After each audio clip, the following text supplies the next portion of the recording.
I've made it look as if I were going to write a definition of time. But the fact is I can't, nor can anyone else. If you look up time in a dictionary, you'll find that the definition contains words like succession, event, before and after, words that already contain the notion of time. I can define a watch, there's no problem there, but I can't define time. And this reflects the subtlety of this notion that we all take for granted. Still, there's no use pretending that we don't know what time is. For instance, 1 second is a reasonable time. Your heart is beating perhaps once a second. And on the long side, 100 years is certainly an extreme. You perhaps can't live that long. Now, what about shorter intervals down in this region? Well, this movie that you're seeing is made up of many individual still pictures. And my gestures seem perfectly smooth, but if we slow up the camera so that there are fewer frames per second, your eye and brain now begin to distinguish individual frames, and the motion of my hand seems jerky. Here you see the usual still picture at about 1/12 of a second instead of the usual 1/24. Now let's look at it for about 1/6 of a second. Here we are showing only 6 different still pictures a second, and it has become definitely uneven. So you see that our ability to distinguish short time intervals falls somewhere between 0.01 and 0.1 seconds. There are some experiments that you can do yourself that check this sort of thing that are described in the film notes. Now, what about all of these shorter times here that we can't appreciate directly? There are a variety of ways that we can use to expand our time scale and find out what happens. Here's a picture of drops splashing into a cup of milk. Now let's take one of these and examine the pictures the camera took one by one. This is some idea of what we see, but it doesn't tell us very much. Now let us imagine that here are some of the pictures that we just saw. They are separated in time by about 1/24 of a second and about this much on the film itself. Suppose that we had a high-speed motion picture camera that took many thousands of pictures during 1/24 of a second. Then the film would be longer, and by looking at these pictures, we would be able to see just what happened in between the pictures that we have already looked at.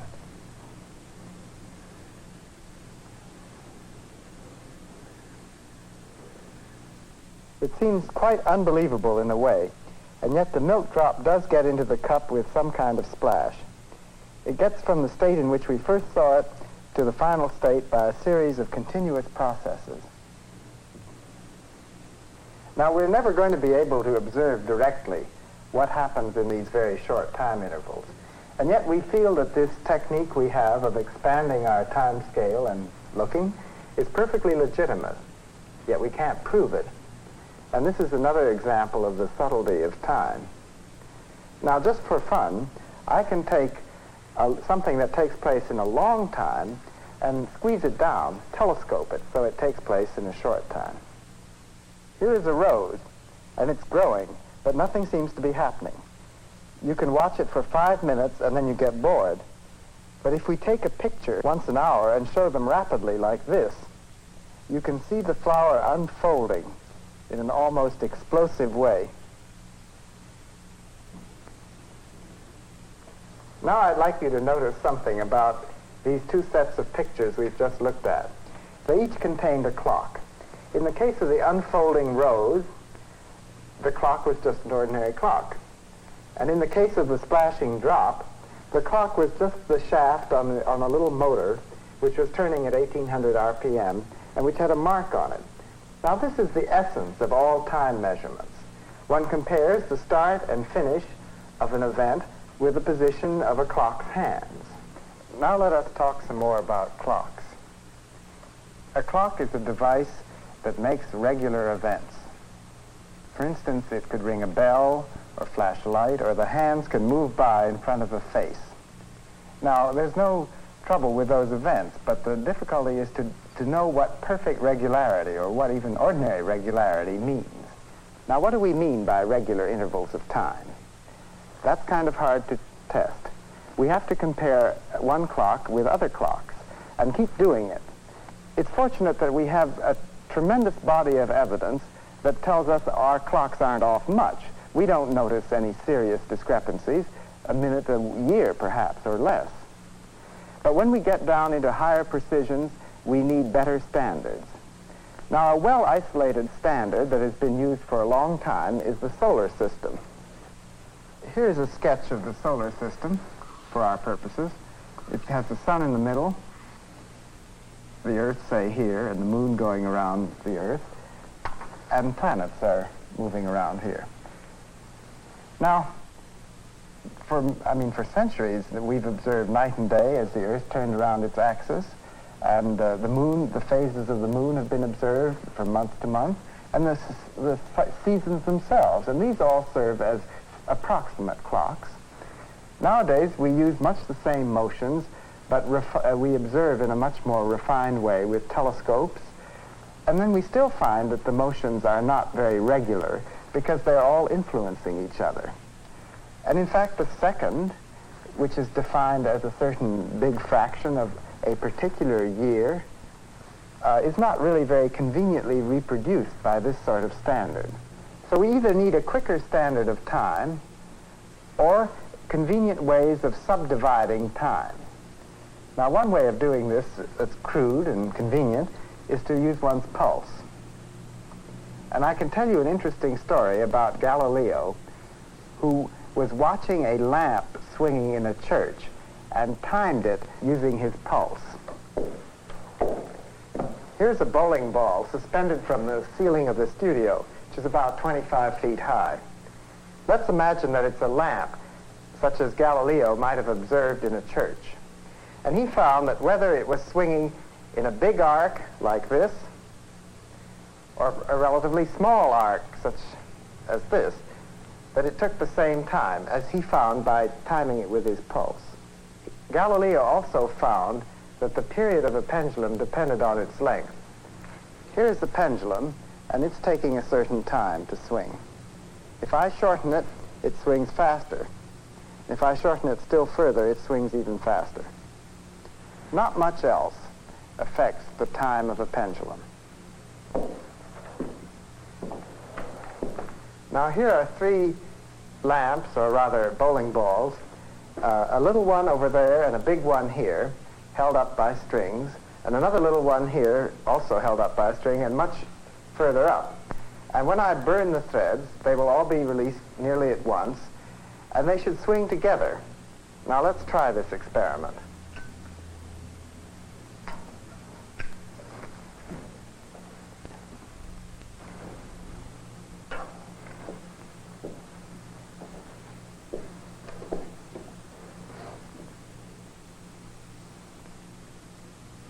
You will see that Galileo's statement is certainly right, at least if he was just timing it with his pulse. And in fact, the pendulum makes a remarkably good regulator for clocks. And how would you check it? Well, you'd compare several of them together, just as we're doing now. So the pendulum became the standard device for dividing up long intervals of time. Now here's a pendulum clock whose pendulum is arranged to beat seconds. In this way, we can easily compare the time told by a clock like this with astronomical time. These clocks have been refined to a high degree, but they're still not good enough. They're not isolated well enough. If the weather gets warmer, the pendulum gets longer and the clock gets off. If one takes it up on top of a mountain, the force of gravity is different, and the clock will also not tell the right time. We can make clocks with atoms now, and we have learned to do this since the Second World War. Here is an atomic clock, one of a couple of dozen in the world. It uses the vibration of cesium atoms to control its output, which is down here. The front half of this apparatus consists entirely of electronic equipment, this kind of thing.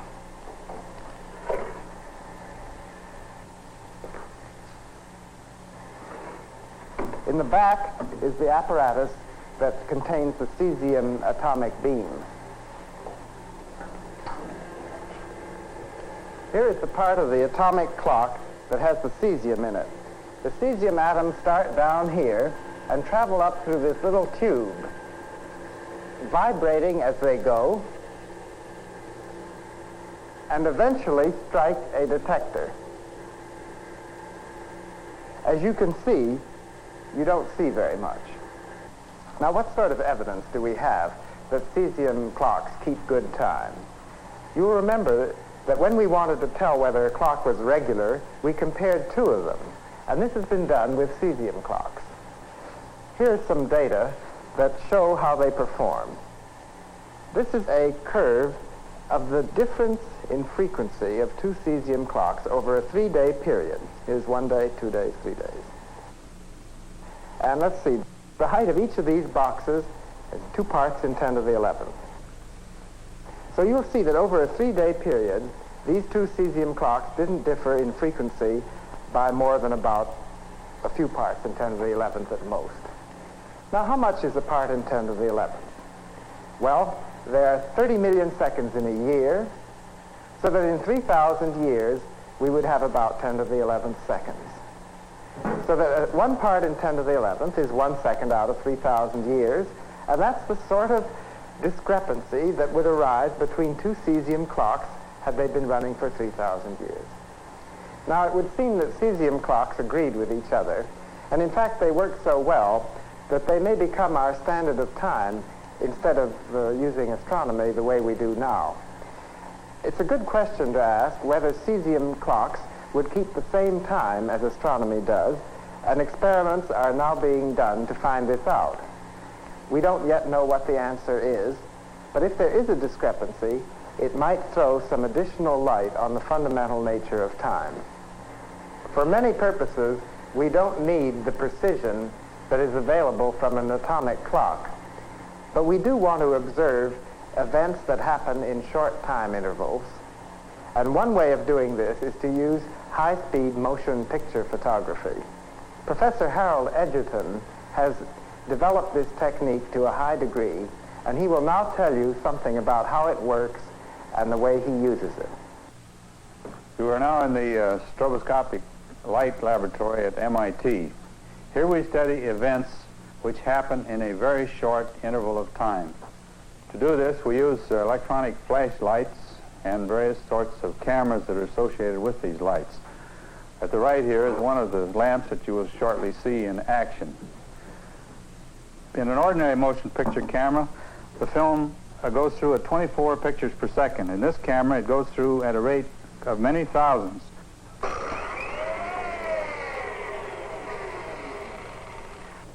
Then when the pictures are shown on the screen at the normal rate, you see the motion greatly reduced in speed. I'm now going to show you the stroboscopic light. Each flash of light lasts approximately 1 millionth of a second. I will now run it several times a second so that you can see it glow.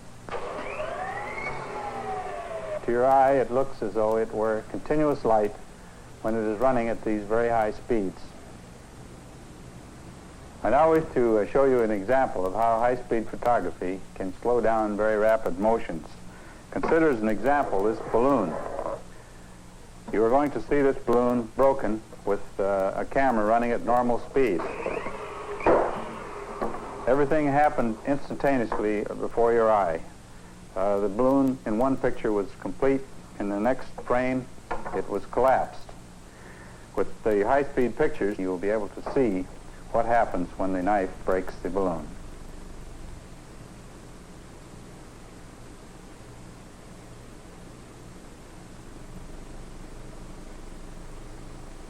I will now show you some examples of the usefulness of such pictures. This picture shows smoke flowing through the blades of an electric fan. The slow motions permit us to study these currents and to understand how they are formed.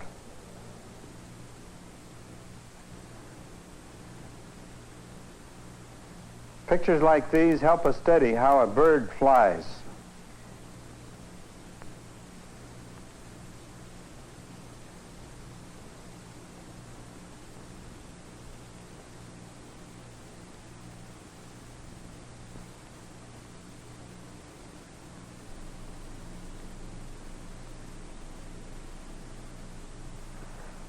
Actually, we seldom use high-speed motion picture techniques in studying rapid motions. Instead, we use simpler techniques involving single pictures or even double pictures taken at exact times.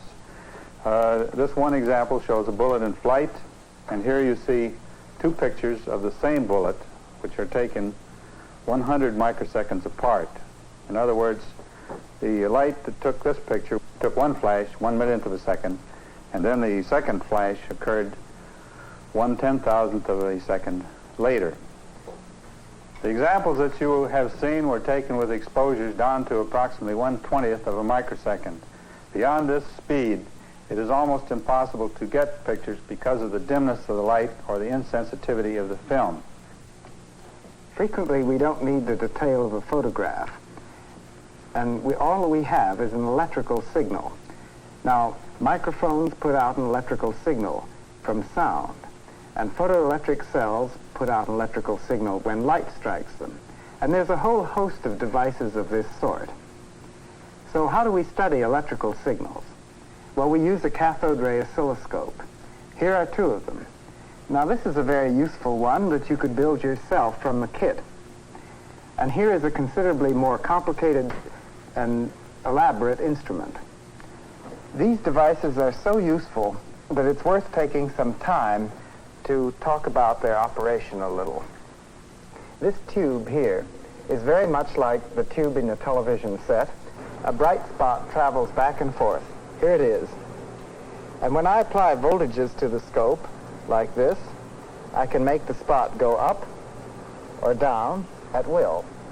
I can also make it go sideways, like this. And in fact, the scope itself makes the spot go sideways. It'll move from the left to the right at a slow rate and then come rapidly back. Watch.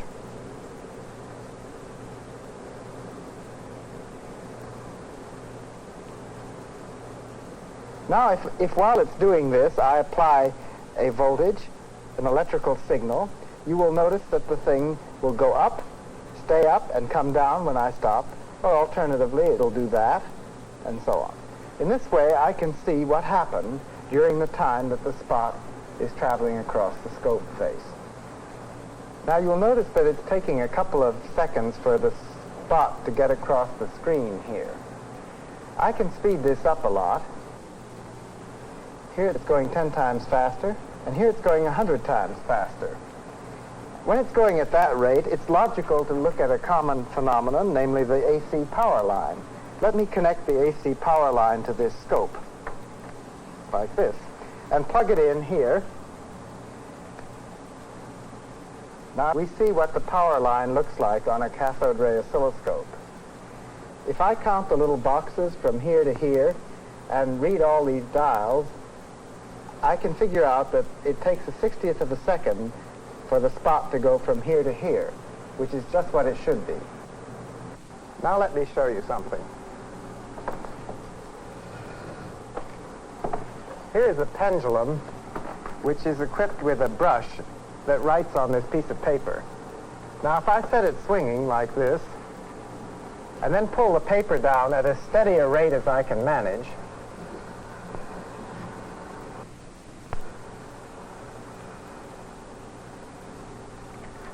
I get a trace of the motion of the pendulum plotted against time.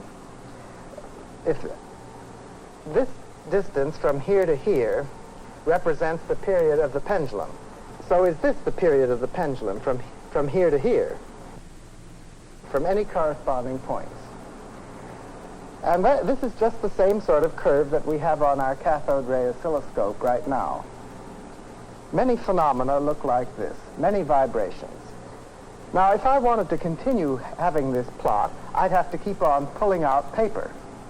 The cathode ray oscilloscope gets around this by using the same piece of paper over and over again, so to speak. After it's got this far, it comes back and retraces the same curve. Now, instead of using our cathode ray oscilloscope to look at something that repeats all the time, like the power line, let's put in some signals that occur just once, and for instance, a flash bulb, and see how long a time it takes for a flash bulb to flash. To do this, I connect up a photoelectric cell of this sort.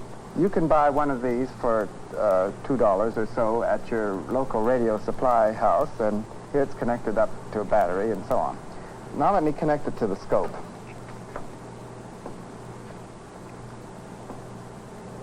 This. Here. And now you see, if I make some adjustments here so that I can pick up the lights from the studio. There's a little opening here. I've covered it with tape so as not to put too much light in. And here's a little opening, and you can see as I move it around, I'm picking up the studio lights here. And when I put my hand over it, the spot goes down. So the more light I let in, the higher the spot is. And if I put my fingers across here in rapid succession, you can even see 4 little wiggles.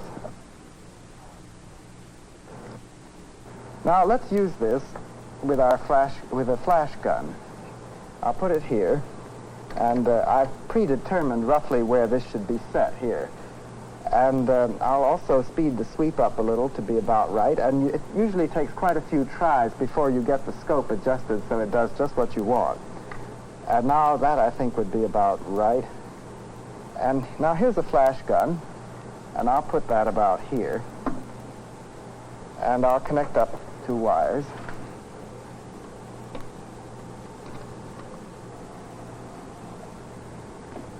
A remarkably unstable arrangement. And now I'll set it off. There, I think you can see this pulse that occurred here. Let's do it again.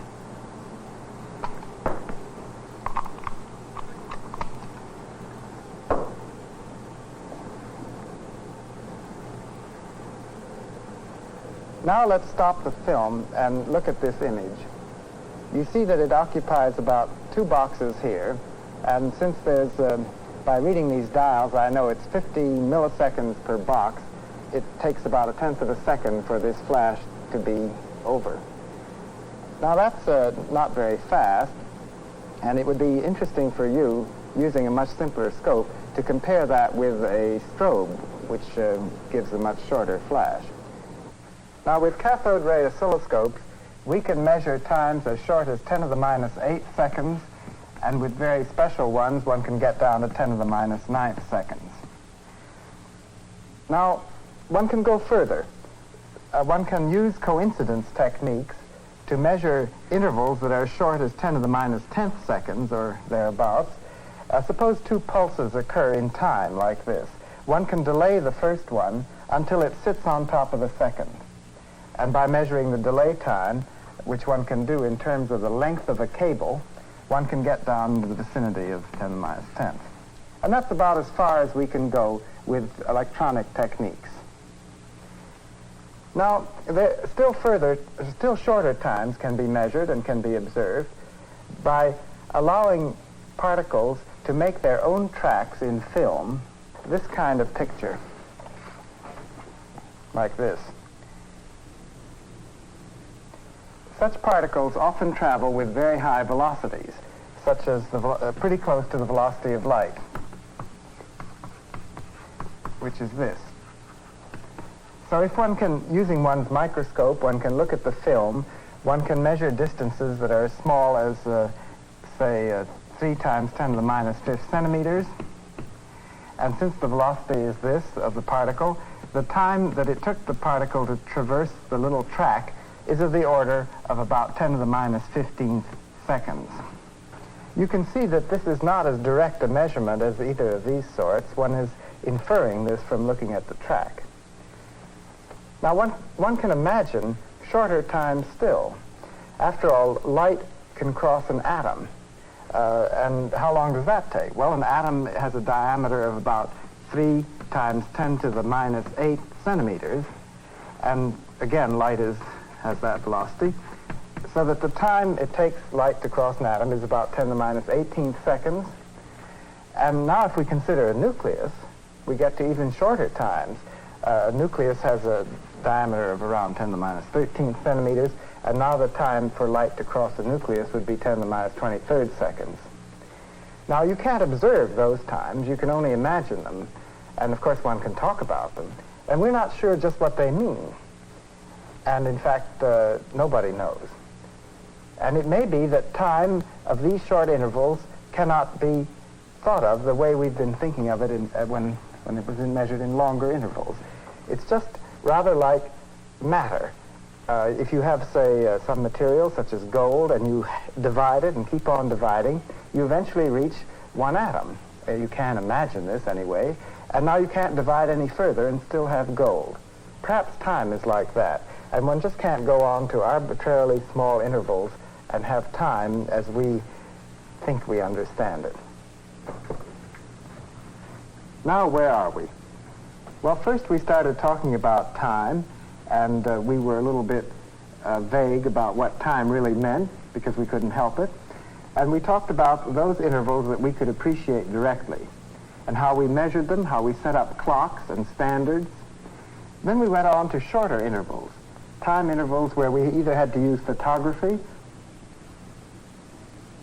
or cathode ray oscilloscopes to see what was happening. And then we got less and less definite and went to even shorter times, and finally we got to a point where we can't observe anything and where we just talk.